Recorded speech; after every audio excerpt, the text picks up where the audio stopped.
अस्सलाम वालेकुम। Open mic cafe में मैं हूं आपकी होस्ट डॉक्टर रूपा। नाज़रीन, पाकिस्तान में ख़वातीन के बहुत से मसाइल हैं और बड़ी बड़ी NGOs उसके ख़िलाफ़ आवाज़ भी उठाती हैं, लेकिन उसका हल नहीं निकल पाता। इसकी क्या वजह है और क्या क्या मसाइल होते हैं, ये जानेंगे आज के प्रोग्राम में, जिसके लिए हमने डमी म्यूज़ियम से चंद गेस्ट को बुला रखा है। आइए उनसे मिलते हैं। जी अस्सलाम वालेकुम। अस्सलाम वालेकुम जी, क्या हाल वालेकुम है? अस्सलाम। आज हमारा मौजू खवातीन के मसाइल है। तो असल मौजू हमारा वो NGOs हैं जो इन मसाइल पर काम कर रही हैं। वैसे ये बड़ी इंटरेस्टिंग चीज़ है। काफ़ी साल हो गए हैं, एटलीस्ट कम से कम 2.5-3 डेकेड्स हो चुके हैं, लेकिन अभी तक जो है कोई खातिर खा फ़र्क नहीं पड़ा बिल्कुल। ख़वातीन के हकूक़ पे। मुझे अभी तक याद है वैफ़ जो बनी थी तो 80 की दिहाई में वैफ़ बनी थी, ठीक है ना, और आज तक जो है कहीं भी आप कोई भी इंडेक्स देखें तो पाकिस्तान जो है वो ऊपर नहीं आता। मैं कवरेज के लिए जाया करता था। औरत फाउंडेशन थी एक, जी। वो नवाब वक्त के बिल्कुल साथ ऑफिस था उनका, लॉरेंस रोड पे, जहाँ तक मुझे याद है। तो तब से काम कर रही है। 86 की बात है, 86, 87, 88। लेकिन क्या उसने फ़र्क डाला है? उससे क्या हुआ है? औरत के मसाइल तो यूं के तू हैं। सर, ये जेंडर इशू है या ये फिर क्लास इशू है? टोटलिटी में तो it is a gender issue, it cuts through every socio economic group. लेकिन हमारे मुल्क में जो ज़्यादा नुमाया होता है वो क्लास डिस्टिंक्शन के हिसाब से होता है।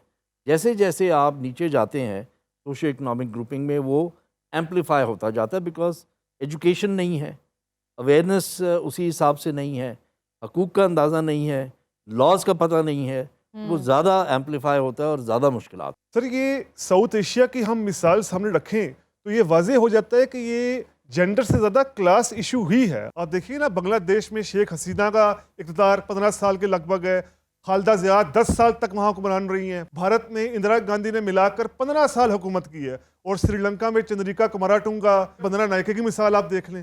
फिर आप पाकिस्तान में देख लें, बेनज़ीर भुट्टो साहिबा 1988 में इलेक्शन जीत कर प्राइम मिनिस्टर बनी, फिर 1993 में प्राइम मिनिस्टर बनी।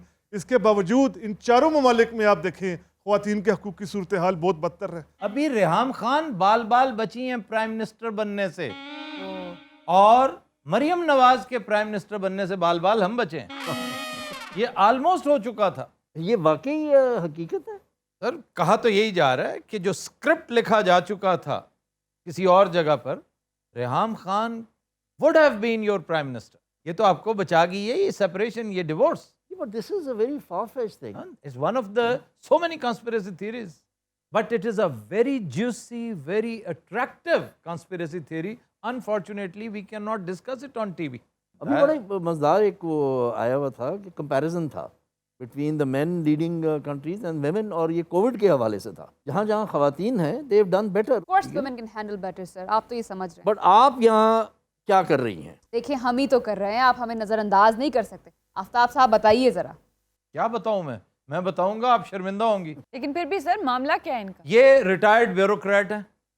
जितनी बाहर से ग्रांट आती है ये इनकी मामियों, चाचियों, मासियों और बीवियों में तकसीम हो जाती है। हर एक को तो इन्होंने NGO खोल के दी हुई है। और ये बेचारी मुझे अभी बता रही थी कि मैं 15 साल से कोशा हूँ ख़वातीन के हुकूक के लिए, क्योंकि मुझे सुबह दोपहर शाम जूते पड़ते हैं। पहले बाप के पड़ते थे, फिर भाई के पड़ते थे, अब शौहर के पड़ते हैं।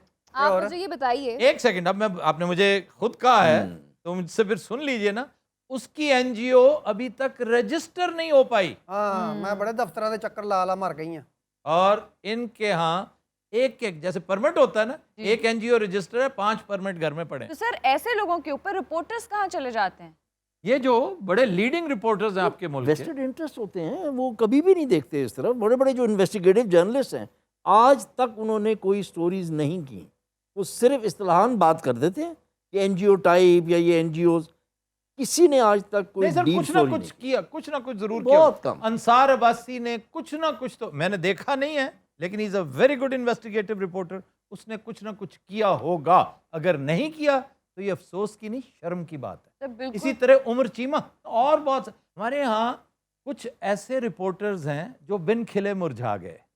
होता है ना, आपको कतबों पे लिखा कि हसरत उन गुंचों पे है जो बिन खिले मुरझा गए। जब बच्चा फौत होता है जी। तो उस पे आप लिख देते हैं टूमस्टोन पे। तो मुझे ऐसे रिपोर्टर्स पे बड़ा अफसोस होता है जो थोड़ा सा फ्लाइट पकड़ते हैं तो एकदम टीवी उन्हें उचक लेता है, टाई लगा देता है, माइक के आगे बिठा देता है, वो अपने तई एंकर और दानिश्वर बन के बैठ जाता है। वो बेचारा रिपोर्टर जो पनप रहा था और उसके अंदर से बड़ी शानदार शुआएं निकल रही थी, बिल्कुल। वो गरीब रिज़्क़ के खाक हो जाता है। यहीं पर होता है।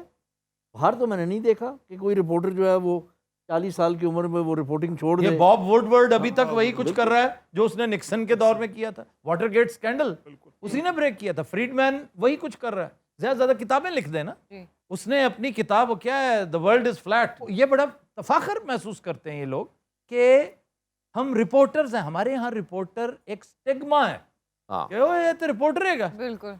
वकील किसी ज़माने में वकील हो यार, वकील है क्या, जो कंपटीशन का इम्तहान दिया हुआ है, लेकिन फिलहाल वकालत तो चलो वो तो है ही ना एक। जब से वकीलों ने मसल शो किया है ना, ये कहते हैं वकील है, ज़रा ध्यान से। अब अगर देखा जाए तो एक रिपोर्टर जो 15-20 साल लगा लेता है ना, जी। वो तो कुंदन हो जाता है।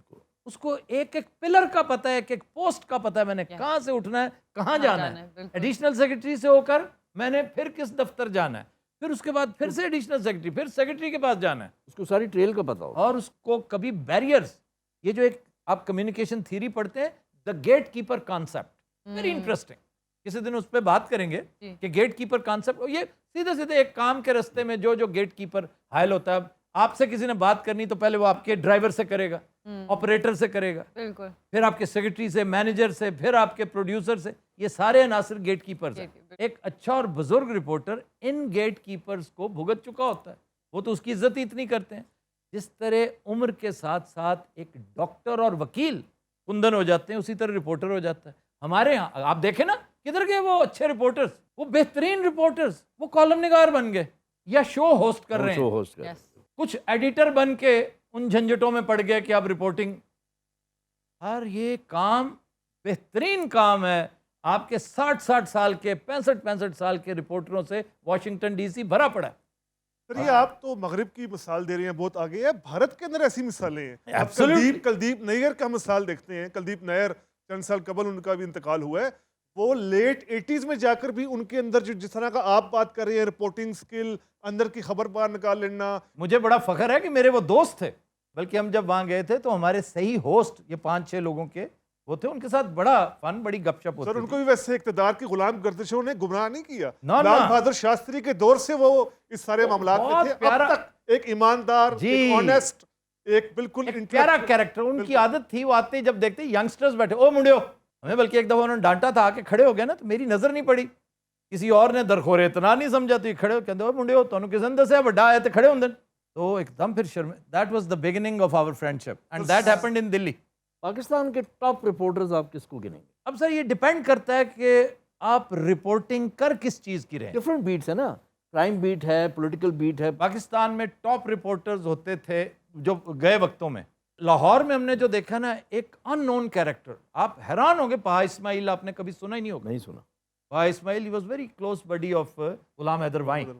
उनकी किताब भी है 1985 के इलेक्शंस के ऊपर। रिमार्केबल रिपोर्टर, हमारे सीनियर थे, बुजुर्ग थे, मैं बड़ी दीद कर, बल्कि हमने बहुत फैज लिया उनसे। फिर सैयद अनवर किदवाई, पॉलिटिकल रिपोर्टिंग इन पे ख़त्म थी नवाए वक्त।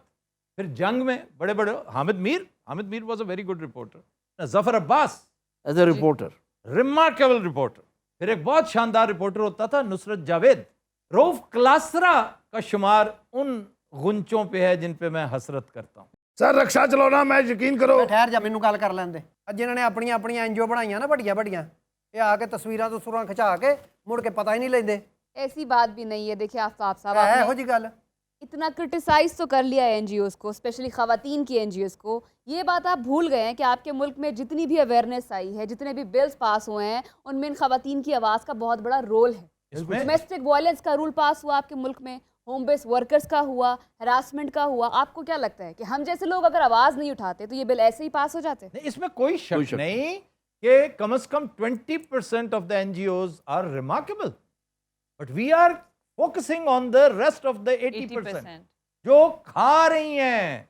या तो ना चलो जी नाम नेहाद एनजीओज हैं, हमारा क्या लेती हैं भाई, वो काम करें या ना करें। एनजीओ किसके लिए बनती? ਗਰੀਬਾਂ ਲਈ।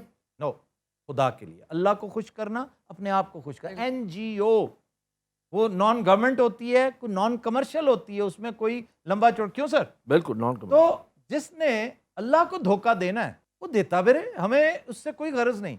लेकिन जब उस धोखे की भेंट हम चढ़ेंगे, ये गरीब चढ़ेंगे, अवाम चढ़ेंगे, तो फिर हम आपको पकड़ेंगे उस 80% को। तो वो कैसे? फंड्स खा जाते हैं ना, जो बाहर से फंड्स आ रहे हैं, कि ये फंड्स हैं जी, बच्चों का दूध है इसमें, आपने इन पैसों से बच्चों का जो मैल न्यूट्रिशन का शिकार हैं उन्हें दूध खरीद कर देना है। ये उनकी डबल रोटी के पैसे हैं, ये उनके यूनिफॉर्म के पैसे हैं, ये उन सोप्स के पैसे हैं जिनसे उन्हें नहलाना है आपने। अशर क्या होता ये है बड़ी आर्गुमेंट रहती है कि जी एनजीओज का रोल है क्या और वो करते क्या हैं। सही कह रही हैं कि बहुत सी चीज़ें हुई हैं जो बहुत अच्छी हुई हैं, सर, मैं कहता आवाज़ हूं उठाई गई है। अगर देखा जाए तो ये जो अफ्रीकन अमेरिकन हैं, इनको वोटिंग का हक किसने दिलाया? ऐसी ही ऑर्गेनाइजेशंस ने। ये शहरी रहमान बड़ी पेश थी जी। ये जो बीवी से इजाजत लेनी है दूसरी शादी, बिल पास हुआ। फिर पंजाब गवर्नमेंट ने एक बड़ा रिमार्केबल काम किया, मैं शहबाज शरीफ को इसका क्रेडिट देता हूं, लेकिन इसके पीछे खवातीन नहीं थी। ये जो डोमेस्टिक वायलेंस के खिलाफ, ये माफ कीजिएगा, ये सूफी साहब का क्रेडिट है, सलमान सूफी, जिसने वाव भी लॉन्च की है, जी। Women on wheels. और अभी इन्हीं दिनों में वो जो जिनका मैंने तस्करा किया था कि खुद कोरोना का शिकार हुए, उन्होंने कहा जी अब मैं पूरी जिंदगी वक्फ करने लगा हूं इसके लिए। ਅਸਲ ਦੇ ਵਿੱਚ ਖਾਮਦ ਜਿਹੜਾ ਨਾ ਮੈਨੂੰ ਮਾਰਦਾ ਬੜਾ। ਸਾਡਾ ਦੁੱਖ ਤੇ ਸੁਣੋ, ਤੁਸੀਂ ਆਪਣੇ ਤੇ ਸੁਣਾ ਬੈਠੇ ਹੋ। ਮਾਰੀ ਇਹਨਾਂ ਵਿਆਹ ਕਰ ਲਈ ਕੀਤਾ, ਮਾਰਨ ਲਈ ਵਿਆਹ ਕੀਤਾ ਜੀ। ਇਹਨੂੰ ਕੀ ਲੋੜ ਹੈ ਐਨਜੀਓ ਦੀ? ਬੰਦਾ ਤੇਰਾ ਮਜ਼ਦੂਰ ਹੈਗਾ, ਮੇਰੀ ਖਿਦਮਤ ਕਰ, ਤੈਨੂੰ ਮਿਲਣਾ ਕੀ? 3 ਸਾਲ ਹੋ ਗਏ ਖਪਣ ਡਈ ਹੈ। ਸਾਡੇ ਮਹੱਲੇ 'ਚ ਹੁੰਦੀ ਸੀ ਬਾਜੀ ਸ਼ਗੁਫਤਾ, ਅੱਛਾ, ਉਹਦਾ ਖਾਮਦ ਉਹਨੂੰ ਬਹੁਤ ਮਾਰਦਾ ਸੀ। ਹਾਏ, ਉਹਦੇ ਨਾਲ ਮਿਲ ਕੇ ਨਾ ਫਿਰ ਅਸੀਂ ਬਣਾਈ ਇੱਕ ਐਨਜੀਓ। ਆਪ ਤੇ ਵਿਚਾਰੀ ਮਾਰ ਖੱਪ ਗਈ ਆ, ਤੇ ਮੇਰੀ ਵੀ ਨਹੀਂ ਰਜਿਸਟਰ ਹੋਣ ਦਈ। ਲੱਗਦਾ ਮੈਂ ਵੀ ਐਨਜੀ ਮਰ ਜਾਣਾ। देखिए ऐसी औरतों की आवाज कौन बनता है? हम लोग, हमारी अवेयरनेस से, हमारे मैसेजेस से इन लोगों को पता चलता है कि इनको औरत सामने के लाए ना। हकूक क्या है। इनको क्यों नहीं सामने लाते? ਇਹ ਹੁੰਦੇ ਆ ਤਸਵੀਰਾਂ 'ਚ। तस्वीरों में, वीडियो क्लिप्स में, और वो वीडियो क्लिप्स जाते हैं समंदर पार और उसके बाद गायब। डेवोस से खुद चली जाती हैं। जी, कभी इन्हें डेवोस साथ लेके जाए ना। वो जाती हैं, आपको किसने वो कहा इंडिया ये से जाती होती हैं, वो इंडियंस हैं जो नजर आ रही होती हैं, आप यहाँ से नहीं लेकर जाते। आप फॉलो नहीं कर रहे हैं। पाकिस्तान की खवातीन इस तरह की बिलखसूस भी आजकल बहुत आगे जा रही है, जरा आप फॉलो करके देखिए। क्यों जनाब, हमारे रिसर्चर सुबह दोपहर शाम फॉलो कर रहे हैं, उन्हें तो कुछ नहीं मिला। पता नहीं किसको फॉलो करते रहते हैं ये तो। ਇਹੋ ਜਿਹਾ ਬੰਦਾ ਖਲੋਤੇ ਉਹਨੂੰ ਦੰਦੀ ਵੜ ਦਿੰਦਾ। इडियट, ये तुम्हें सपोर्ट कर रहे हैं। ਅੱਛਾ जी, ऐसे मर्दों को एजुकेट करने की जरूरत है आफ्ताब साहब। हम कर रहे हैं। नहीं, मैं चूंकि आपकी एनजीओ को जानता हूं, आपके हस्बैंड को जानता हूं, मैं ये मानने के लिए तैयार ही नहीं कि आपके हाथ में खैर लिखी है, आपसे कोई अच्छाई सरजद भी हो सकती है। वो आप कैसे कह सकते इसलिए कि आपके शौहर करप्ट हैं। मैं उन्हें तब से जानता हूं जब पंजाब में ये ग्रेड 18 के मुलाजिम होते थे, आज वफाकी सेक्रेटरी रिटायर हुए। तो क्या ये दूध के धुले? मुझे नहीं पता इनका। अभी कल इनके किस्से मशहूर थे, वापडा सारा बेच के खा गए। ਹਾਏ देखिए बोलते हैं ना, इधर देखें, मैं इधर देखें। आफ्ताब साहब, today we are discussing NGO, please. तो आप मेरे कैरेक्टर के पीछे पड़ गए।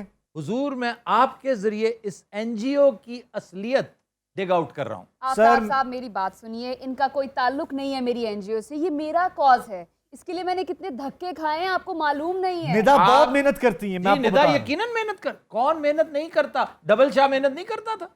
देखिए हेल्थ एंड न्यूट्रिशन पे मैंने इतना कुछ किया है आपके पंजाब में, मुझे तो नोबेल मिलना चाहिए। मैंने इसीलिए गुजारिश की ना, आपको पहली ग्रांट आज से कुछ तकरीबन 11 साल पहले, 12 साल पहले फॉरेन एड से आई थी, और उसको चैनलाइज किया था मिनिस्ट्री ऑफ हेल्थ ने। बिल्कुल ऐसा है, ऐसा ही है ना जी? ऐसा ही है। और ये शायद उस वक्त सेक्रेटरी हेल्थ ये थे। उस वक्त जॉइंट सेक्रेटरी थे हेल्थ में, और यही कुछ किया करते थे। और इसीलिए सर अक़वाम मुत्तहिदा ने अभी 2 साल पहले रिपोर्ट दी है कि पाकिस्तान में 40% से ज़्यादा ख़वातीन के सेहत के मसाइल जो हैं वो दुनिया के बदतरीन ममालिक में शामिल होते हाय हैं। हाय 40% से ज़्यादा, ये UN की रिपोर्ट है। मैंने पहले कह दिया था ना कि आपको बहुत बुरे दिन देखने पड़ेंगे, और आपने देखा फिर आपकी रिटायरमेंट तक किस कदर तलातम था, आपके इस अच्छी खासी सर्विस बर्बाद होगी, फिर एंड में आकर अब भी आप बहुत बेचैन हैं, और आगे चल के आपका क्या होता है? आफ्ताब साहब, मुझे एक बात बताएं, आप जब पीएम हाउस आए थे तो मैंने आपकी आवभगत की थी? हाँ जी, की थी। मुझे कोई गर्ज था आपसे? भाई, इसमें आपका क्या ताल्लुक? आप ना भी करते, you were suppose to do that. आप फौरन टगेगा कर देते हैं बंदे को। का नहीं, मैं क्या काम कर रहा था? डॉक्यूमेंट्री बना रहे थे रोशन पाकिस्तान के लिए, तो किसका मेहमान था मैं? शौकत अजीज साहब के। शौकत अजीज साहब वहां पे नायब कासिद थे। क्या कहने क्या मजाक तो आप बहुत अच्छा कर लेते हैं, लेकिन आप इस बात को नज़रअंदाज मत कीजिए कि हम लोग बहुत काम कर रहे हैं, मुस्तहिकीन तक चीज़ें और पैसे पहुंचते हैं, आप ऐसे मत कहिए। ਕਿੱਥੇ ਪਹੁੰਚਦੀ ਮੈਂ ਤੇਰੇ ਕੋਲ ਤਾਂ ਬੈਠੀ ਆ ਕੱਖ ਵੀ ਨਹੀਂ ਦਿੰਦੇ आप अपना नाम लिखवाएं ना निदा बड़ी बात दफा करें। उन्होंने नाम लिखवाया है। आप ये बात भूल जाते हैं कि आबादी कितनी है, आप ये भूल जाते हैं कि फंड्स कितने कम हैं। आप फंड्स जब लेते हैं ना तो साथ बताते हैं कि जी ये हमारे झैली इदारे हैं 100 के करीब, जिसमें सिंधी बहुत सारी ऑर्गेनाइजेशंस हैं। आप पंजाब में किसी को नहीं दे रहे, सिंध कैसे जाते होंगे आप? सिंध वाले तो खुद कफील हैं सर, उनके सर पे तो साईं बैठे हैं। हाँ जी, साईं को अन्नदाता आपने बना लिया हुआ है। लियारी में अमन कमेटी भी तो एनजीओ ही थी जी, that was an NGO too. Of sir NGO. अंदरून सिंध जो औरत की सूरत हाल है ना, ख्वातीन की सूरत हाल है, जागीरदारी निज़ाम, कारोकारी, वन्नी, जागीरदारों के निजी पेट लिखाई, तो पेट लिखाई क्या?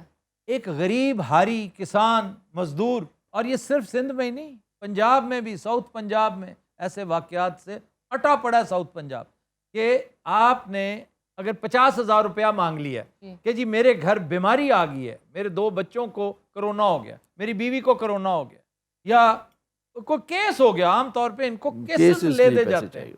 कि जी 302 पड़ गई है। ओह, हमारे यहाँ एक बड़ी रिवायत है कि 302 ऐसी नहुसत है कि किसी दरख्त पे डाल दो, हमारे यहाँ देहात में ये कहते हैं, वो सूख जाएगा, क्योंकि वो निरा खूह खाता है, उसमें जितना डालोगे कम है। तो वो कहते हैं कि भाई मैं तुम्हें 50,000 दे देता हूँ, लेकिन तुम्हारे पास क्या है मुझे ऑफर करने के लिए? वो कहते हैं जी ये सारी उम्र मैं अपने आप को लिख देता हूँ, जितनी मेरी तबई जिंदगी है मैं आपके यहाँ काम करता रहूँगा, आधी सैलरी मेरी आप काट लीजिएगा, आधी दे दीजिएगा, मेरी बीवी भी आपके पास काम करेगी, ये मेरे ढोल डंगर हैं ये आप ले लीजिए, आधा दूध मुझे दे दीजिए या पूरा ले लीजिए, डिपेंड करता है ज़रूरत पर, और कुछ भी नहीं है तो मेरी बीवी एक्सपेक्ट कर रही है, अगर उसके यहाँ बेटी होती है तो मैं लिख के दे देता हूँ आपको कि ये आपकी हुई। इस कदर जुल्म है आपके मुल्क में, इसके लिए भी मैं एक एनजीओ बनाने जा रही हूँ, आप जानते हैं। जी, आपको आज पता चला है कि ये सब कुछ हो रहा है, आपको तो एक्सपर्ट होना चाहिए था। You should have written a book by now कि इन चीज़ों पर आपको इतनी बड़ी अथॉरिटी होना चाहिए था। और बड़ी चीज़ें बताऊं क्या क्या कुछ हो रहा है आपकी नाक तले? दोबारा भी आएंगे हम, फिर कभी कर लीजिएगा। अब आप पंजाब नहीं आएंगे, आप पर फिल्म बननी चाहिए, पंजाब हरगिज़ नहीं जाऊंगी।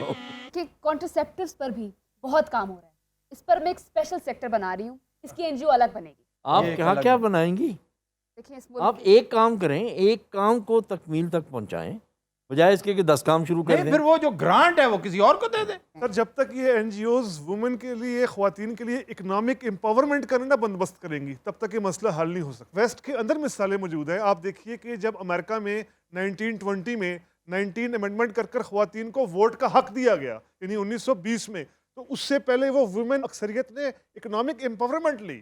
इंग्लैंड की मिसाल आप देख लें, 1918 से लेकर 1928 तक ये सिलसिला चला, ख्वातीन को तब जाकर वोट का हक मिला, लेकिन उससे पहले ख्वातीन की इकोनॉमिक एम्पावरमेंट हो गई थी। ये तो बुनियाद है ना, ये बगैर एनजीओज तो का सबसे बड़ा क्राइम ये है कि वुमेन की इकोनॉमिक एम्पावरमेंट नहीं करती। अच्छा, इन्होंने जिक्र किया था कुछ लॉज का कि जी हमने ये लॉ पास कराया, ये लॉ पास कराया। लॉज पास कराने के लिए बाहर से फंडिंग आती, लेकिन उस लॉ के पास होने के बाद उसका कोई कारामद इतलाक नहीं होता।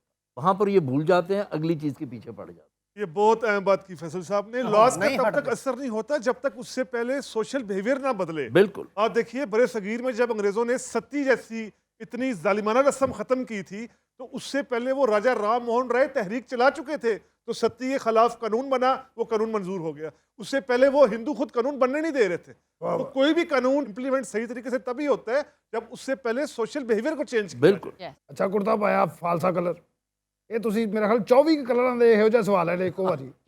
बिल्कुल है जी। ਇਹ ਗਰਮੀਆਂ ਵਾਲੇ ਕਲਰ ਆ, ਤੈਨੂੰ ਕੀ ਪਤਾ ਚਵਲਾ ਜਾਂ ਰਕਸ਼ਾ ਚਲਾਇਆ ਤੂੰ ਸਾਰੀ ਜ਼ਿੰਦਗੀ। ਇਹਦੀ ਜ਼ਬਾਨ ਵੇਖ ਰਿਹਾ ਚਵਲਾ, ਇਹ ਖਾਵੇ ਨਾ ਹੁਣ ਮਾਰ। ਲੈ ਤੇ ਤੂੰ ਜਦੋਂ ਗਾਲਾਂ ਕੱਢਦਾ ਉਦੋਂ ਕਮੇਟੀ ਜਦੋਂ ਮੇਰੀ ਨਿਕਲੀ ਆ ਨਾਲ ਹੀ ਬੇਈਮਾਨ ਹੋ ਗਿਆ, ਕਹਿੰਦਾ ਮੇਰੀਆਂ ਕਲਚ ਪਲੇਟਾਂ ਕੰਮ ਨਹੀਂ ਕਰਦੀਆਂ, ਆ ਨਹੀਂ ਕਰਦਾ, ਮੈਂ ਸਾਰੇ ਇਹਨੂੰ ਦੇਤੇ। हमारे मुल्क में जब भी फ्रॉड किया गया है, या प्लेट के नाम पे किया गया या प्लेटलेट्स के नाम पे किया। ਲੱਗਦੇ ਹੱਥ ਸ਼ੇਰ ਵੀ ਸੁਣਾ ਦਿਓ, ਪੋਜੀਸ਼ਨ ਤੇ ਉਹ ਲੈ ਹੀ ਲਈ। सुनाया कुछ शेयर टाइप चीज। ਹਾਂਜੀ ਉਹ मैं ਤੁਹਾਨੂੰ ਦੱਸਿਆ ਨਾ, ਹੁਣ ਆਮ गुफ्तगू इशारा ना हो गई है। वो जब बच्चों के बाप होते हैं जो बिन खिले मुरझा जाते हैं, बच्चों उन बच्चों के बाप को वो जो होता है ना, तुम अपने काम पर ध्यान दो। तुम्हें चपेट पड़नी है उधर। और यह जी कुड़ी एडी भैड़ी लत मार दी हुंदी जी। आफ्ताब साहब काम में निदा इतना फोकस होती है कि बस खाने के लिए टाइम नहीं होता। बुढ़ी दियां तरीफां किनियां करदे हैं, ये थल्ले लगे ने। ये पढ़े लिखे मर्द हैं, थल्ले लगने वाली इसमें कोई बात नहीं है। अगर आपका रिलेशनशिप अच्छा है, इससे आप थल्ले नहीं लग जाते। हाय ਇੱਧਰ ਧਿਆਨ ਦੇ, ਇੱਧਰ ਤੇਰੀ ਆਪਣੀ ਬੀਵੀ ਬੈਠੀ ਮੈਂ ਆ ਕੂਣੀ ਮਾਰ ਕੇ ਤੇਰਾ ਦੰਦ ਕੱਢ ਦੇਣਾ ਈ। ਤੇ ਮੈਂ ਛਿੱਤਰ ਲਾ ਲੈਣਾ ਜਿੱਦਾਂ ਮੈਂ ਘਰ ਕਰਨੀ ਆ। आहा ਇੱਕ ਵਾਰੀ ਇਹਨੇ ਮੈਨੂੰ ਮਾਰਿਆ, ਮੈਂ 15 ਤੇ ਫੋਨ ਕਰਤਾ, ਆ ਗਈ ਪੁਲਿਸ, ਫਿਰ ਪੈਰੀ ਪਵੇ ਮੇਰਾ। भाई वाह वाह वाह बहुत अच्छा वाह किया, बहुत अच्छा किया Very well.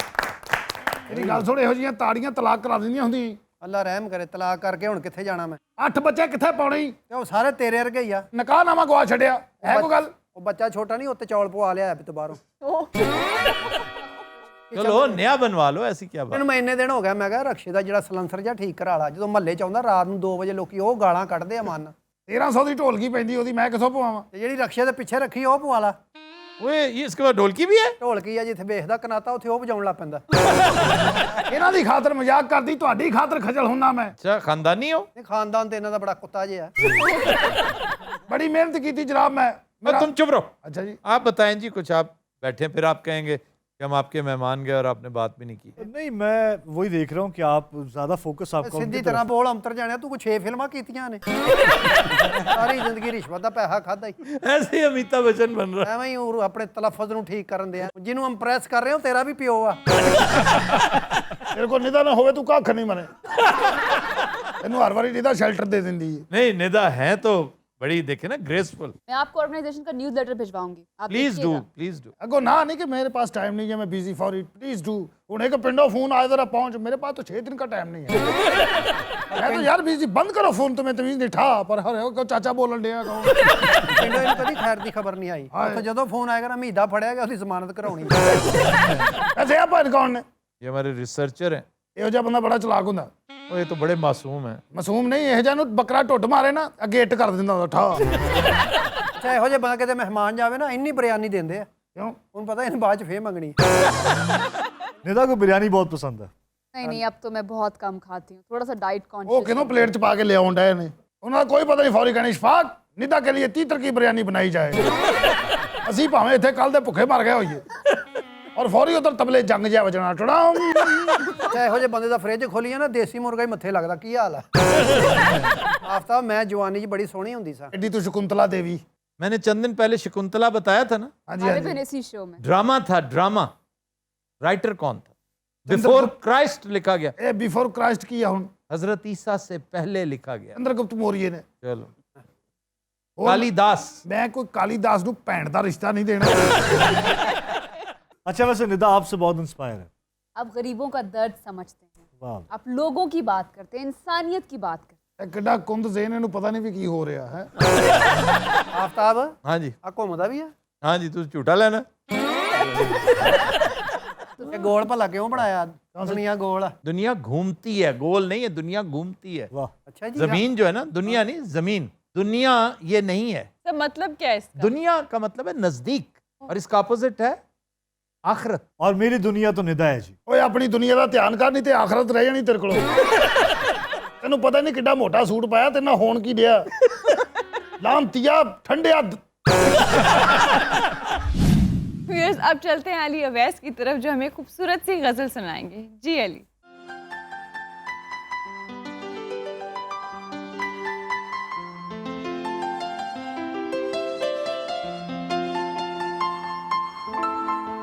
आज मुश्किल था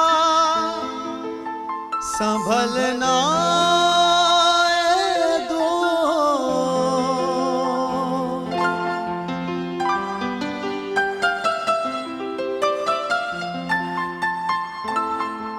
आज मुश्किल था संभलना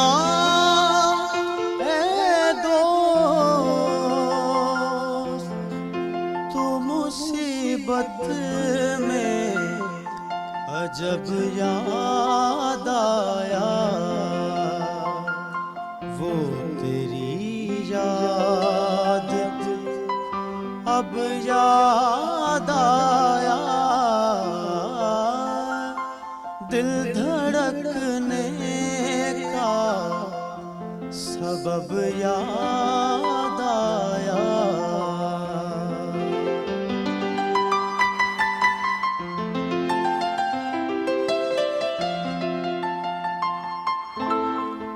दिन गुजारा था बड़ी मुश्किल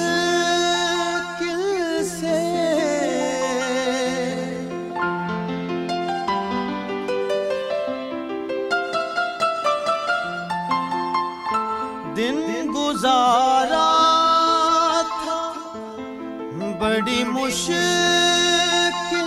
से, फिर तेरा वादा-ए शब याद आया, वो तेरी याद थी अब याद आया, दिल धड़कने का सबब याद आया।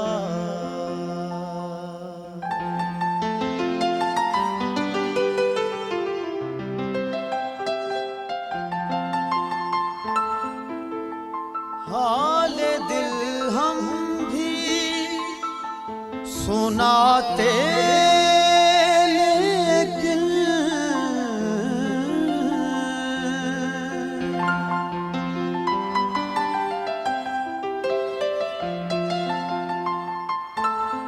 हाले दिल हम भी सुनाते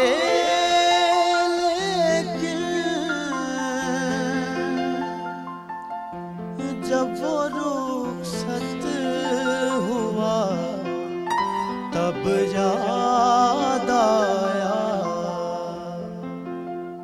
जब वो रुखसत हुआ तब याद आया,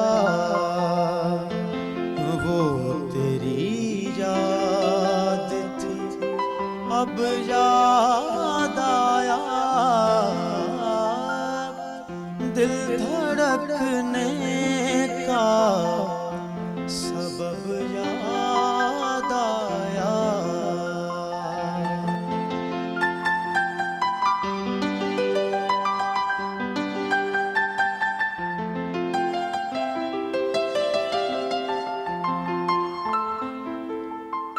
बैठ कर साया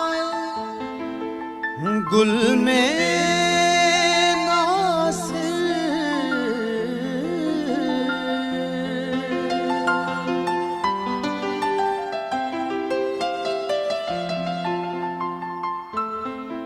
बैठ कर साया गुल में